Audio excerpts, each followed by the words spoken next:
जो जावेद लतीफ़ ने जो बयान दिया, जिसके ऊपर आज पाकिस्तान तहरीक इंसाफ का जो हमारा सेंट्रल पंजाब का चैप्टर है उसने आज उस पर एहतजाज का ऐलान किया है। बाकी जो पार्टीज़ हैं उन्होंने भी एहतजाज का ऐलान किया है। जो उन्होंने अपने टीवी इंटरव्यू में कहा कि अगर हमें कुछ हुआ तो फिर पाकिस्तान ना खपे, पाकिस्तान खपे का नारा हम नहीं लगाएंगे।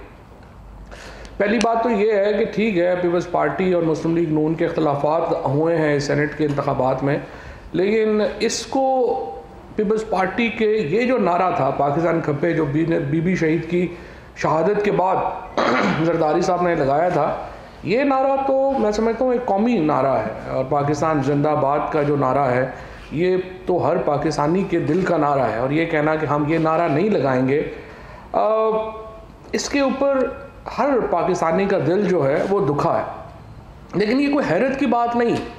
उसकी वजह यह है कि ये नवाज शरीफ और अल्ताफ़ हुसैन दोनों 85 की सियासत का तोहफ़ा है। और इसमें जो तोहफ़े हमारे सामने आए हैं उनकी जो कीमत है वो सिर्फ़ एक इलेक्शन ही है।